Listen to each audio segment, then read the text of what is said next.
My name is Emily, and I am 32 years old. I never thought I would be telling a story like this, one where the people closest to me, the ones who were supposed to love and protect me unconditionally, became the very people I needed protection from. This isn't just a story about a landlord threatening eviction or a real estate agent offering a deal. Those were just catalysts, external pressures that brought a much deeper, more insidious problem to the surface. This is a story about betrayal, about being gaslit until you question your own sanity, about fighting for your truth against the people who wrote the narrative of your life, and ultimately, about finding your own footing when the ground beneath you has been deliberately, maliciously shaken. I want to tell you everything, the full story, because maybe, just maybe, someone else out there is going through something similar, feeling lost and alone. Maybe hearing my experience can offer a flicker of hope or recognition. Before I dive in, please do me a favor and drop your location in the comments below. I'd love to see where everyone is listening from. And if you've ever felt misunderstood, misrepresented, or pushed aside by the people you trusted the most, please hit that like button. It helps me know I'm not shouting into the void. And if you want to hear more stories like this, stories about navigating the messy, painful, sometimes impossible dynamics of family and finding your own strength, please subscribe. It started subtly, as these things often do. A slow erosion of trust, a creeping sense that I was never quite measuring up, never quite doing things right in the eyes of my parents, David and Carol. They weren't overtly cruel, not at first. Their methods were more insidious, cloaked in concern and a veneer of wanting what was best for me.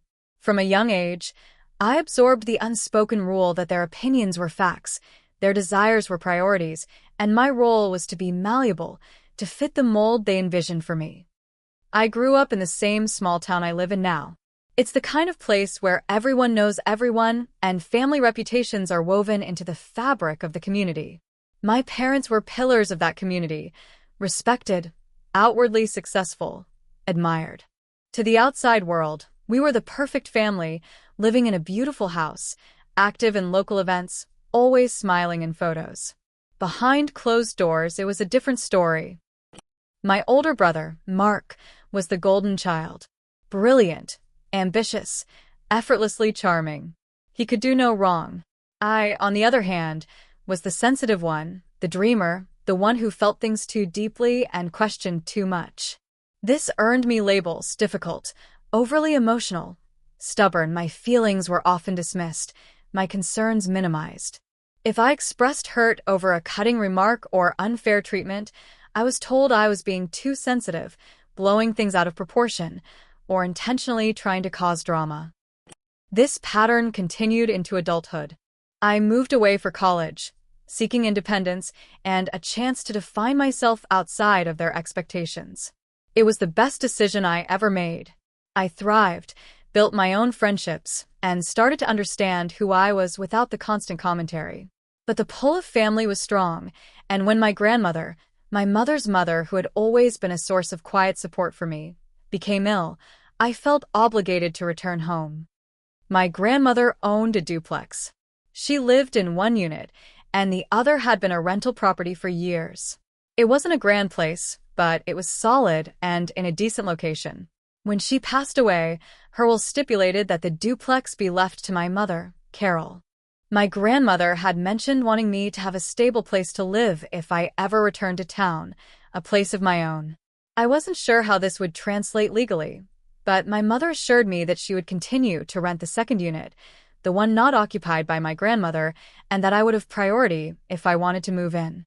It felt like a lifeline, a way to be close to family but maintain some independence in my hometown. A few years after I moved back, the rental unit became available.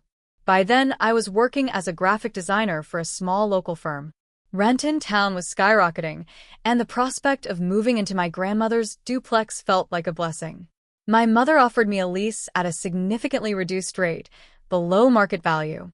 She framed it as her way of helping me, supporting me, honoring my grandmother's wishes.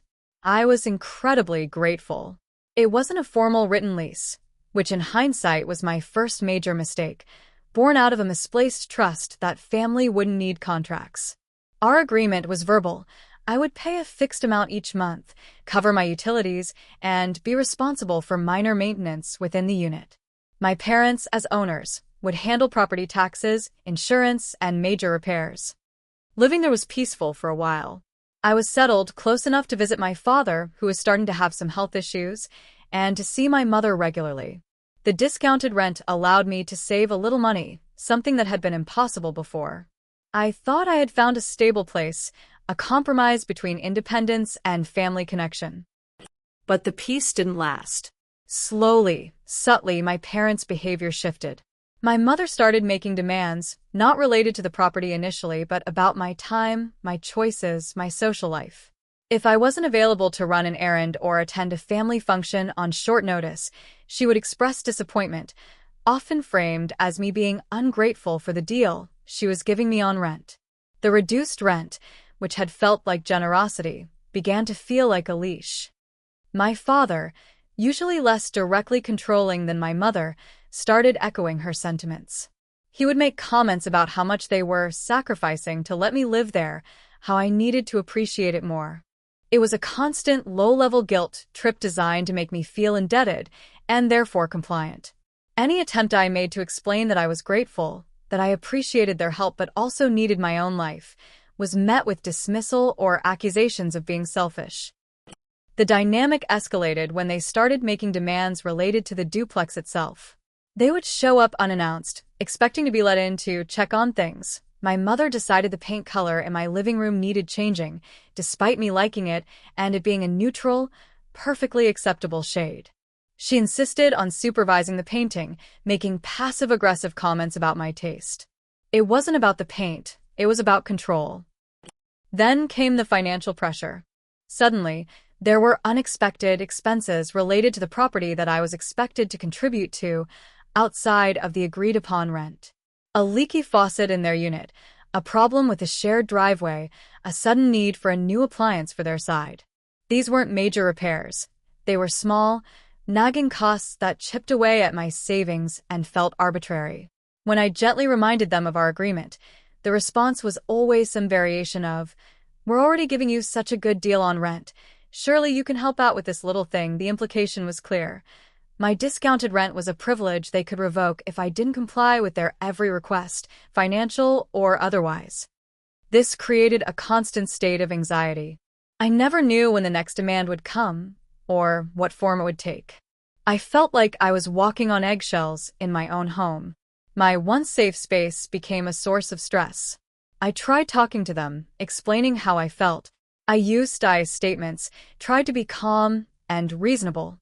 It was useless. My mother would cry and accuse me of being cruel and unappreciative. My father would sigh heavily and tell me I was stressing my mother out, making me feel responsible for her emotions. They twisted my words, reframed my reasonable requests for boundaries as attacks on their generosity. This was classic gaslighting, making me doubt my own perceptions and feelings. The situation worsened when my father's health declined more seriously. He needed more care, and my mother took on the role of primary caregiver. This added immense stress to her life, and unfortunately, much of that stress was redirected towards me. She became more demanding, more critical, and less tolerant of any perceived slight.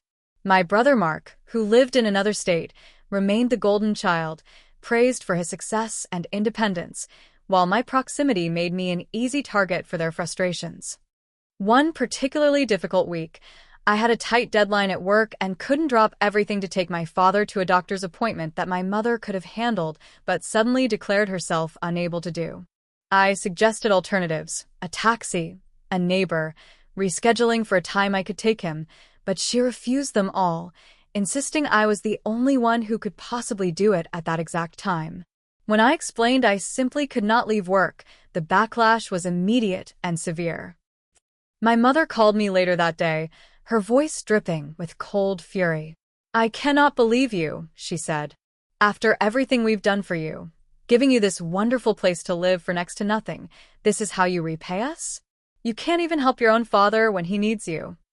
I tried to explain about work, about the deadline, about how I wanted to help, but was genuinely unable to at that specific moment. She cut me off. Excuses, always excuses, she snapped. You think life is just about you?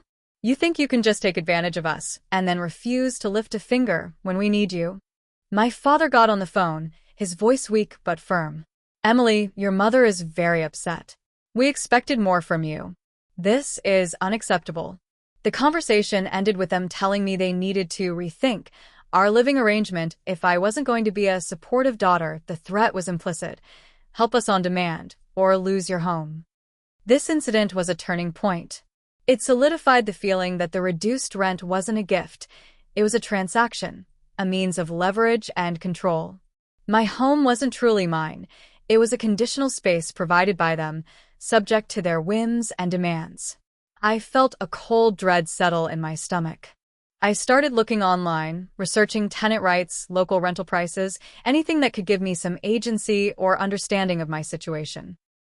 Then came the first official letter. It wasn't a formal eviction notice yet, but it was a clear statement of intent.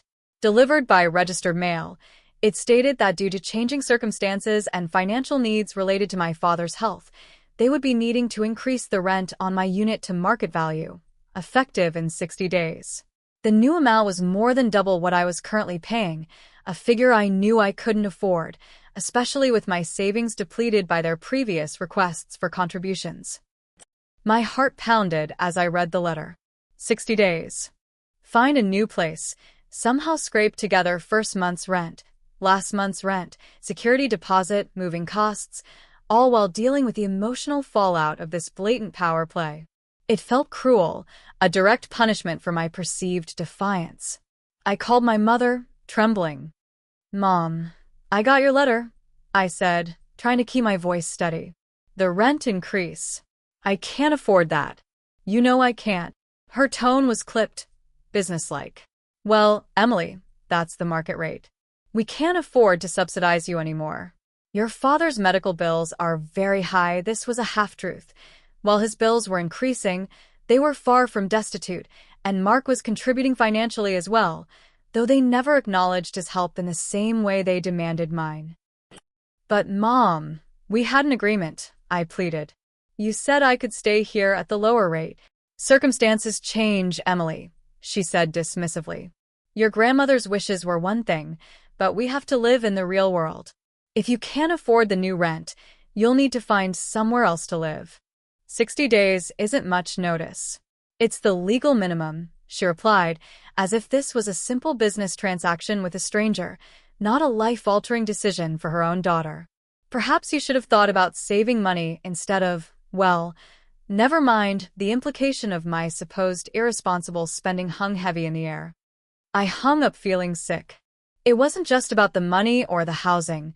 It was the coldness, the complete disregard for my well-being, the use of my home as a weapon. They weren't just my landlords, they were my parents, and they were actively making me potentially homeless to assert their control. The next few weeks were a blur of frantic searching, rejection, and despair. The rental market was as brutal as I had feared. Everything within my price range was either in disrepair, in an unsafe neighborhood, or snapped up within hours of being listed. I felt trapped, my anxiety spiraling. During this time, a real estate agent named Sarah reached out to me. Sarah was relatively new to the area but was quickly making a name for herself. She had handled the sale of a friend's house, and my friend had recommended her as someone sharp and trustworthy. Sarah had heard through the local grapevine, which in a town like ours meant my parents or their friends were probably spreading their version of the story, that my unit in the duplex might be becoming available. She called me and introduced herself. Hi, Emily, my name is Sarah. I'm a real estate agent here in town. I understand you might be looking for a new place to rent soon. Her call felt simultaneously like a confirmation of my impending displacement and a potential ray of hope. Yes, I might be, I replied cautiously. I'm working with a few clients who are looking for rental properties, she continued. I was also wondering if your parents might be considering selling the duplex? It's a lovely property, and there's a lot of interest in duplexes right now. My stomach tightened. Selling? Was that their ultimate plan? Evict me, maybe renovate my unit quickly, and then sell the whole building? It made sense in a cold, calculated way. It would get me out permanently and provide them with a lump sum. I, I'm not sure if they're planning to sell, I stammered. They haven't mentioned it to me. Okay, Sarah said, her tone professional but friendly. Well, if they ever do, or if you find yourself looking for a new rental, please keep me in mind. I'd be happy to help in any way I can. We chatted for few more minutes. I explained my difficult situation with a sudden rent increase, without going into too much detail about the family dynamics, just framing it as an unexpected change in housing costs. Sarah listened attentively. She mentioned a couple of potential rental leads, but they were outside my budget. As we were about to hang up, she paused. Emily, she said, her voice lowering slightly. Off the record, I've heard some things about this property and about your situation. The market for duplexes like this is very hot. Owners are getting top dollar. If your parents are planning to sell, they'd want to do it quickly, probably vacant. My mind raced. Vacant. That meant getting me out was step one. The eviction wasn't just about punishing me or getting more rent. It was potentially about clearing the decks for a sale. Look, Sarah continued, choosing her words carefully. I don't know the specifics of your family situation, and it's none of my business. But if they are intending to sell and they're asking you to leave or pay significantly more rent, that puts you in a tough spot. It also potentially puts them in a tough spot legally, depending on the specifics of your tenancy, even a verbal 1-inch. She paused, and then she offered the deal. There might be a way for you to leverage this, she said. If they want to sell, they need you out. A tenant who refuses to leave, or who raises issues during the sale process, can make a property much harder to sell. Sometimes, an owner in that situation will offer a tenant a cash payout, often called cash for keys, to incentivize them to leave quickly and quietly. It's not a legal requirement in every case, but it's a common practice to avoid delays or legal battles. If they're planning to sell and they know you can't afford the new rent or find a place easily in 60 days, they might be willing to offer you a sum to move out on their timeline. My breath caught in my throat. Cash for keys. The idea was both shocking and strangely empowering. It flipped the script. Instead of being a victim being pushed out, I had a potential point of negotiation. I hadn't thought of that, I admitted. It's just a possibility, Sarah said. It depends entirely on their intentions and how much they want a smooth, fast sale. If they haven't listed it yet, they might be testing the waters with you first. If you find out they are planning to sell, or if they push forward with eviction because you can't pay the new rent, you could potentially approach them about it. It would give you funds for a deposit and moving costs, and give them a clear path to selling. She reiterated that she wasn't offering legal advice, but encouraged me to research tenant rights in our state and consider speaking with a lawyer or a tenant advocacy group if the situation escalated. She also added, if you need an agent to help you buy something, maybe with some of that money, I'd be happy to help you find a place that's truly yours. Her call ended, but her words echoed in my mind. Leverage. Negotiation. Cash for keys. It felt cold, transactional, the opposite of family. But wasn't that exactly how my parents were treating me? As a transactional problem to be solved. I started digging. I researched tenant laws in our state regarding verbal agreements, notice periods, and eviction procedures. I learned that while a verbal lease is legally binding for a certain period, proving its terms can be difficult without witnesses or written records. Evicting a tenant, even without a formal lease, requires specific legal steps. I also researched local real estate listings and saw that duplexes like ours were selling quickly and for high prices. The pieces were starting to fit together, forming a picture of calculated financial maneuvering, not just a sudden need for extra income. I didn't confront my parents about the potential sale immediately. I was still reeling from the rent increase notice and trying to process the idea that they might be plotting to sell the family property out from under me after promising me stability. The 60-day clock was ticking. The pressure was immense. My relationship with my parents deteriorated further. Any interaction was fraught with tension. They continued the subtle jabs, the passive-aggressive comments, reinforcing the narrative that I was ungrateful and difficult. My mother complained to family friends, painting a picture of a selfish daughter refusing to help her ailing father and exploiting her parents' generosity. I started to feel truly isolated, my reputation in our small town quietly being undermined. I tried to talk to my brother, Mark. I explained the situation, the sudden rent increase, the feeling that I was being pushed out. He listened, but his response was measured, almost detached. "That sounds tough, he said. But Mom and Dad are under a lot of stress with Dad's health and finances. Maybe they really do need the extra money. Mark, it's a huge increase and they gave me 60 days. It feels deliberate." And Sarah, that real estate agent, she said the property market is hot for duplexes and that people are talking about them selling. He was silent for a moment. "Yeah, I've heard some things about that too," he admitted finally, his voice lower. "But I don't think they've made any decisions yet. They're just stressed." He wasn't denying the possibility of a sale, but he was minimizing the impact on me and framing it as a consequence of my parents' circumstances, not their choices. It was clear he was either unwilling or unable to see the situation from my perspective, or perhaps he was already aligned with our parents' narrative. The golden child, always seeing the best in them, or perhaps benefiting in ways I didn't know about. This conversation with Mark solidified my feeling of being alone in this. As the 60-day deadline loomed, I received a second letter. This one was more formal, from a lawyer's office. It stated that my parents were formally terminating my month-to-month tenancy due to the property being listed for sale. The letter stated they required the unit to be vacant in 30 days to prepare it for showing and sale. 30 days. They had shortened the timeline, bypassing the initial 60-day notice for a rent increase and moving straight to termination because they intended to sell. The letter also included a veiled threat about legal action if I did not comply. This was it. The confirmation I had dreaded. They were selling, and they were using legal channels to force me out quickly. The lawyer's letter didn't mention cash for keys. It was pure eviction pressure.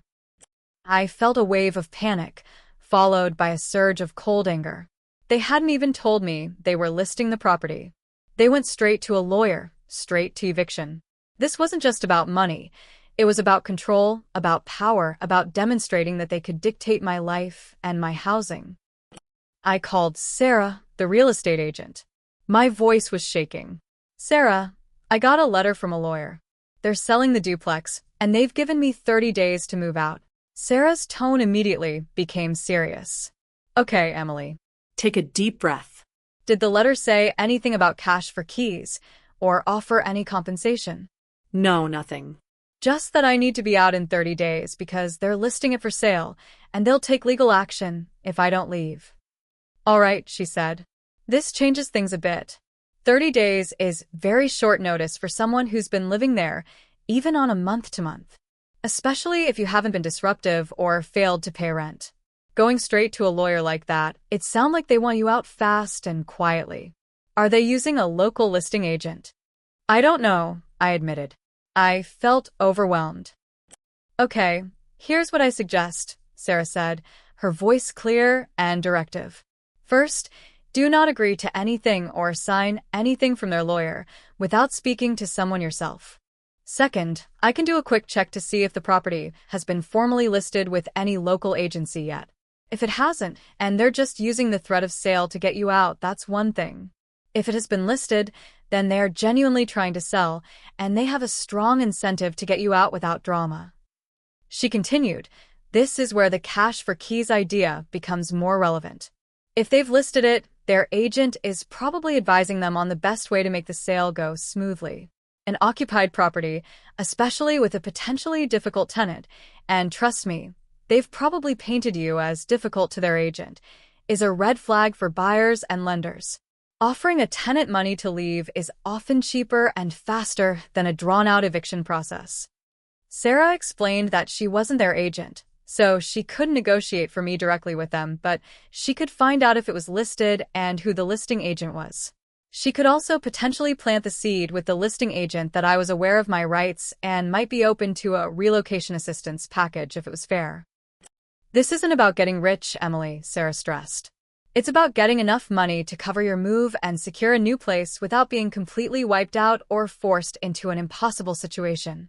It's about fairness, given they are disrupting your life significantly for their financial gain. Sarah called me back later that day. Okay, Emily. The property is listed. With a large agency downtown, not one of the smaller local ones. And yes, they're advertising it as potentially vacant within 30 to 60 days, but they ideally want it vacant sooner. She gave me the name of the listing agent. Here's what I recommend, Sarah said. You can reach out to the listing agent directly. Explain you are the current tenant who received the termination letter. Don't get emotional, just state the facts calmly. Mention that while the letter gave 30 days, finding suitable housing on such short notice is extremely challenging, and moving has significant costs. You can float the idea very calmly that you would be willing to cooperate fully with their need for a vacant property on their desired timeline, provided that relocation assistance is offered to help cover the unexpected costs of moving and securing new housing. She coached me on the language to use: professional, factual, focusing on the practicalities of moving and the need for a smooth transition for their sake in selling the property. It wasn't about my feelings or the family history. It was about the business transaction they had initiated. This felt incredibly difficult, divorcing the emotional pain from the practical steps I needed to take. I took Sarah's advice. I drafted an email to the listing agent, carefully choosing my words, removing any trace of my hurt or anger. I stated that I was the tenant at the duplex and had received the termination letter. I acknowledged their need for a vacant property for the sale. I explained, factually, that 30 days was very short notice in the current rental market and that securing a new home and coordinating a move on that timeline incurred significant, unexpected expenses. I concluded by stating that I was eager to cooperate fully to ensure a smooth and timely vacancy for their client sale, and that I hoped we could discuss reasonable relocation assistance to facilitate this. Sending that email felt like a small act of rebellion, a step towards reclaiming some control. I was no longer just the daughter they were evicting. I was a tenant with certain considerations that impacted their bottom line. The listing agent responded within hours. They were professional and polite. They acknowledged my email and said they would discuss my request for relocation assistance with their clients. The next few days were agonizingly tense. I didn't speak to my parents. I knew they would hear about my contact with the agent, and I braced myself for their reaction. It came swift and sharp. My mother called, her voice cold and furious. "What do you think you're doing, Emily?" she demanded. "Talking to their agent? Asking for money? After everything we've done for you." "Mom," I said, trying to stay calm. "I received a legal notice asking me to vacate in 30 days.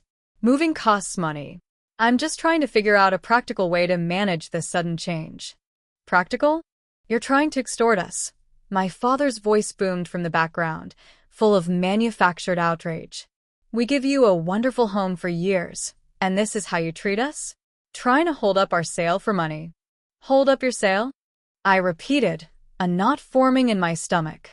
"You didn't even tell me you were selling. You sent a lawyer's letter giving me 30 days.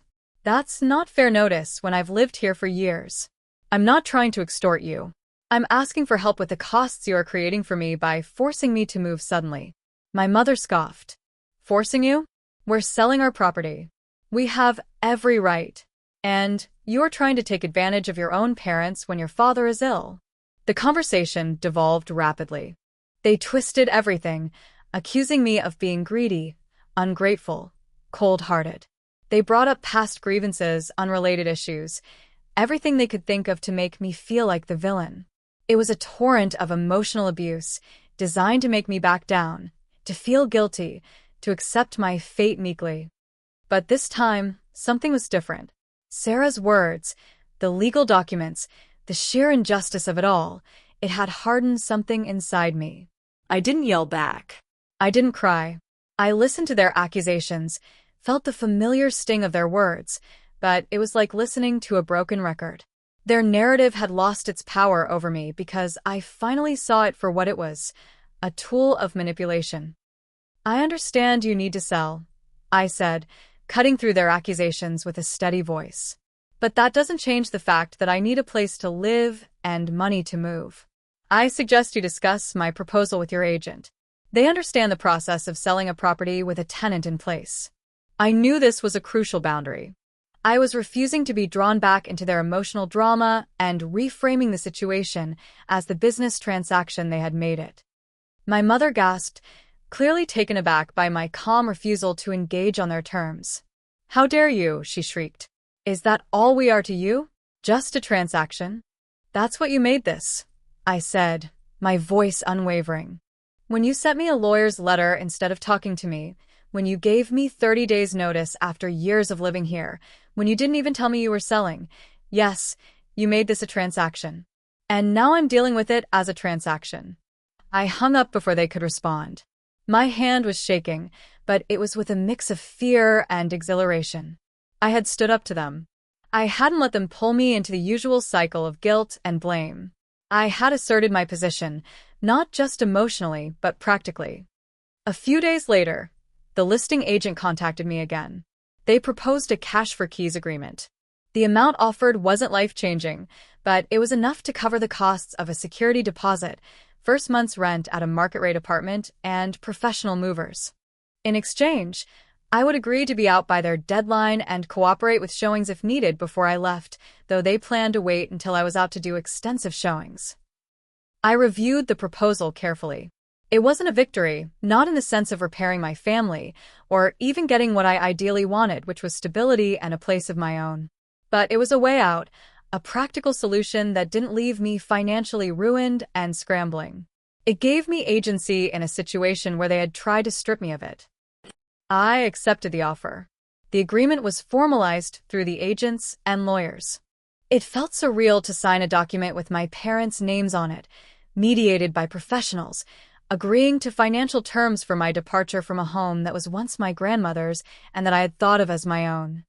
Telling my parents I had accepted the cash-for-keys offer through the agent felt like another layer of detachment, like confirming that our relationship had indeed been reduced to a business negotiation. Their reaction was muted this time, perhaps realizing they couldn't bully me into leaving for free, or perhaps advised by their lawyer to cease direct, hostile contact. They seemed to accept that I was no longer playing by their rules. The process of moving was emotionally draining. Every box I packed felt like I was packing away years of complicated history, not just my belongings. I found a small apartment across town, not ideal, but safe and within my budget with the help of the relocation money. Sarah even helped me navigate the rental application process, going above and beyond what a typical sales agent might do. She became an unexpected ally in a time of intense isolation. On the day I moved out, my parents weren't there. The listing agent was present for the final walkthrough. As I handed over the keys, I felt a profound sadness for the loss of what the home represented, connection to my grandmother, a sense of roots, and the hope for a stable relationship with my parents. But beneath the sadness was a growing sense of liberation. I was leaving behind not just a physical space, but a toxic dynamic, a constant battle for validation and control. In the weeks and months that followed, contact with my parents became minimal.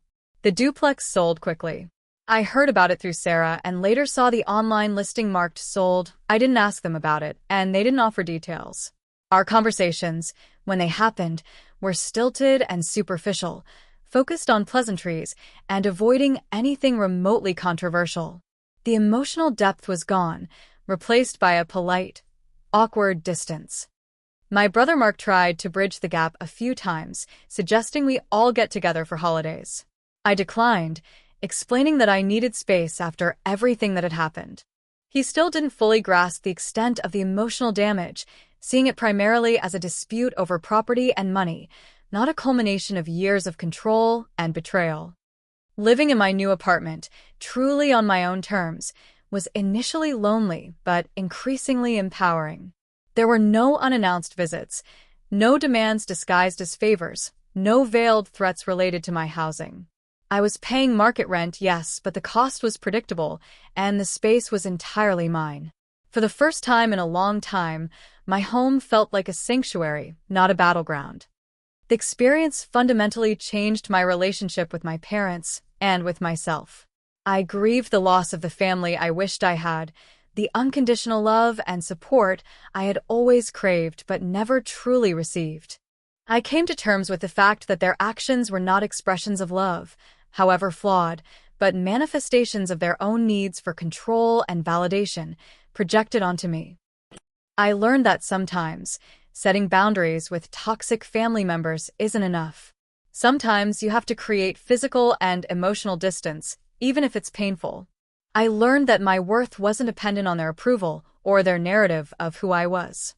I learned to trust my own instincts, my own feelings, even when they told me something uncomfortable about the people I was supposed to trust implicitly. The landlord threatening eviction and the real estate agent offering a deal were just the external pressures that forced the underlying toxicity to the surface. It was the crisis that finally made me see clearly and take action to protect myself. The deal wasn't just the cash for keys, it was the realization that I had leverage, that I wasn't powerless, and that I could navigate challenging situations using practicality and logic, even when my emotions were raw. I continued to work with Sarah, not as a client anymore, but we stayed in touch. She represented that flicker of unexpected support from outside the suffocating family bubble. She showed me that not everyone was out to manipulate me, and that professional relationships could be built on trust and genuine help. Today, my relationship with my parents is minimal. We exchange texts on holidays, brief calls on birthdays. There are no more demands, no more thinly veiled threats. The silence is sometimes louder than the arguments used to be, a constant reminder of the broken connection. But it's a peaceful silence, free from the constant anxiety and emotional manipulation. I am still healing, still processing. The scars from years of gaslighting and control run deep. But I am also stronger, more self-aware, and more resilient than I ever thought possible. I built a new life for myself, piece by piece, in my little apartment across town. It's not the life I envisioned growing up, in the perfect family narrative my parents constructed. But it is my life, built on my terms, and that makes it infinitely more valuable. This whole ordeal taught me the vital importance of boundaries, the danger of confusing obligation with love, and the necessity of validating your own experience, even when others deny your reality. It was a painful, messy, traumatic process, but it led me to a place of greater autonomy and self-respect. Thank you for listening to my story. It's not easy to talk about these things, especially when they involve family, but I believe that speaking our truth is a powerful part of healing. If anything I shared resonated with you, if you've faced similar challenges with family or felt alone in your struggle, please share your experience in the comments below. Let's support each other. If this story resonated with you on an emotional level, please hit that like button. It really helps.